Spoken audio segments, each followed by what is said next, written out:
शुभम करोति कल्याणम आरोग्य धन संपदाम शत्रु बुद्धि विनाशाय दीप ज्योति नमोस्तुते।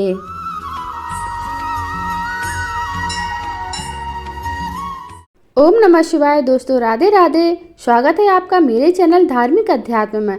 दोस्तों आज की इस वीडियो में मैं आपके साथ शेयर करने वाली हूँ अधिक मास या मलमास के महीने में आप दीप दान किस तरह से करें, दीप दान हमें कैसे करना चाहिए, क्यों करना चाहिए और कब करना चाहिए। आज की इस वीडियो में हम ये सारी बातें आपको बताएंगे, तो प्लीज़ वीडियो को पूरा देखिएगा। वीडियो पसंद आने पर वीडियो को लाइक करना बिल्कुल भी मत भूलना। सबसे पहले मैं आपको बता दूँ, दीपक आप तो या तो मिट्टी के बना ले सकते हैं या फिर आप आटे के भी बना सकते हैं। यहाँ पर मैं आटे के दीपक बना रही हूँ। आटे में मैंने थोड़ी सी हल्दी डाली थी, क्योंकि हल्दी जो होती है पूजा पाठ के लिए बहुत ही शुभ होती है।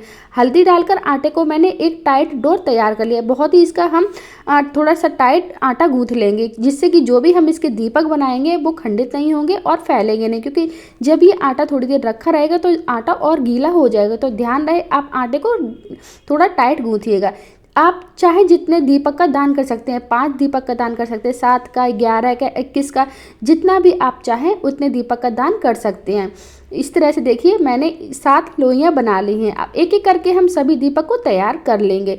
आपके पास अगर मिट्टी के दीपक है तो आप मिट्टी के दीपक भी जला सकते हैं। मिट्टी के दीपक भी शुभ होते हैं। और मैं यहाँ पर आटे के दीपक बना रही हूँ। आटे के दीपक बनाना बहुत ही सरल है।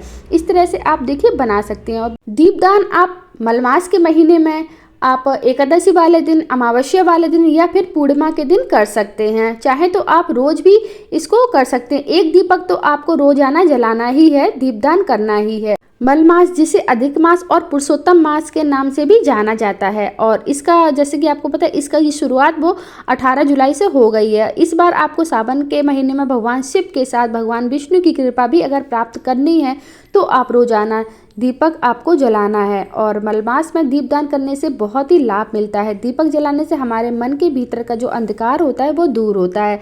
तो यहाँ पर देखिए मैंने दीपक जो है वो सारे बना ली। ऊपर से मैं इसको थोड़ा सा डेकोरेट कर देती हूँ, क्योंकि ये देखने में बहुत ही सुंदर लगेंगे। इससे हमारे भगवान जो हैं वो प्रसन्न होंगे। और ऊपर से मैंने जो सिंदूर है उसको मैंने थोड़ा सा पानी डाल के पतला किया और इसके ऊपर एक डिज़ाइन जैसी बना दी। इस दीपक में मैं इस्तेमाल करने वाली हूँ फूल बाती का। ये फूल बाती मैंने घर में ही बनाई है। तो देखिए इन फूल बातियों को हम नीचे से अच्छे से फैला लेंगे, जिससे ये जो है झुकेंगी नहीं और ये खंडित नहीं होंगी। तो इस तरह से देखिए हम फूल बाती को घी में डिप करेंगे अच्छे से। इनकी जो ऊपर की बॉन्ड है ना, अच्छे से इनको घी में ये डूब जानी चाहिए। और अगर आप गाय के घी से दीपदान करते हैं तो बहुत ही अच्छा है। अगर आप घी नहीं ले सकते हैं तो आप तेल का भी यूज़ कर सकते हैं या फिर तिल का तेल का भी यूज़ कर सकते हैं। तो यहाँ पर अगर आप गाय का घी यूज़ करेंगे तो बहुत ही अच्छा होता है। ये हमारे वातावरण के लिए भी अच्छा होता है और हमारे घर के लिए भी अच्छा होता है।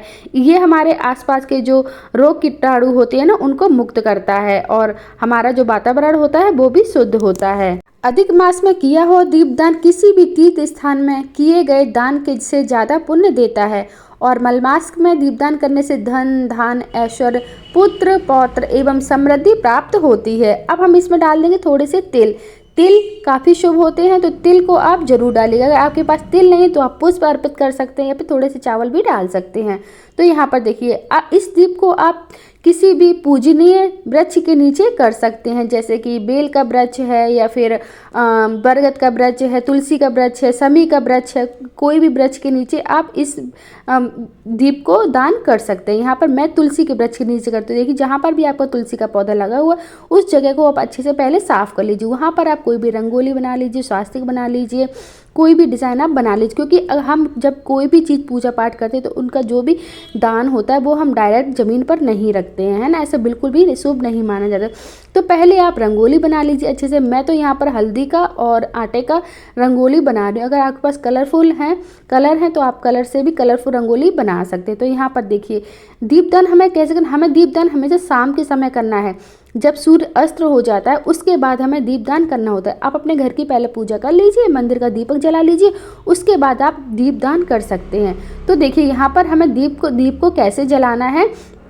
आपको एक तीली से ही दीपक को जलाना है। अगर आप तीली बुझ जाती तो आप दूसरी तीली जलाइए, लेकिन आपको इस तीली को दूसरे दीपक से नहीं जलाना है। मतलब दूसरे दीपक से हमें एक दीपक को नहीं जलाना है। इस तरह से देखिए हमें अलग अलग तीली से इस तरह से जला लेना है इस दीपक को। और इस दीपक को आपको खुले आसमान के नीचे ही करना है। और आपको पता है कहीं भी जो पेड़ पौधे जो होते हैं वो खुले आसमान के नीचे ही लगे होते हैं, है ना। तो ये दीपक दान आपको वहीं पर करना है। और मैंने आपको बता दिया ना, आप नदी के पास भी इस दीपदान को कर सकते हैं। दीपक को जलाने के बाद आपको इनको ठंडा करना है। 3 बार पानी से इस तरह से चारों तरफ इनके घुमाना है। 3 बार ऐसा करना है, मतलब कि इनको ठंडा करना है या फिर किंच देना है, अछिया देना है, कुछ भी बोल सकते हैं। तो ये सब करना है शुद्ध जल से। ऐसा हमें ज़रूर करना है। जब भी हम कोई भी दान करते हैं, कुछ भी पुण्य दान के लिए किसी को देते, तो तब भी हमें इसी तरह से उस चीज़ को किंचना होता है ना। तो अब देखिए, इस चौक पर हम डालेंगे थोड़े से तिल या फिर पुष्प भी डाल सकते हैं। पुष्प थे नहीं मेरे पास तो फिर मैंने तिल डाल दी, सफ़ेद तिल। बस इस तरह से हमें दीपदान करना है। बहुत ही आसान तरीका है ये दीपदान करने का, और इसका जो पुण्य होता है ना, आपको पूरा मिलेगा। और मलमास के महीने में दीपदान करने से आपको तीर्थ यात्रा के समान ही पुण्य मिलता है। अधिक मास में दीपदान करने से मोक्ष की प्राप्ति होती है। और अगर आपकी विवाह में देरी हो रही है, पढ़ाई में अगर आपका मन नहीं लग रहा है, परेशानी आ रही है, तो वो सब भी दूर होती हैं। इस तरह से आप दीपदान कर सकते हैं। अगर आपके घर में कोई भी वृक्ष नहीं है, तो आपके अपने घर के मंदिर में ही इन दीपक का दान कर सकते हैं। कोई भी वृक्ष नहीं होने के कारण ऐसा नहीं कि आप ये दीपदान ना करें, आप अपने मंदिर में ही ये जितने भी दीपक आपको दान करने अपने मंदिर में ही रख सकते हैं। जो व्यक्ति अधिक मास में महीने भर दीपदान करता है या फिर अखंड दीपदान करता है ना, उसके पुण्य की तो कल्पना भी नहीं की जा सकती है। और दीपदान का मंत्र है, शुभम करोति कल्याणम आरोग्य धन संपदाम शत्रु बुद्धि विनाशाय दीप ज्योति नमोस्तु। तो ये दीपदान का मंत्र है।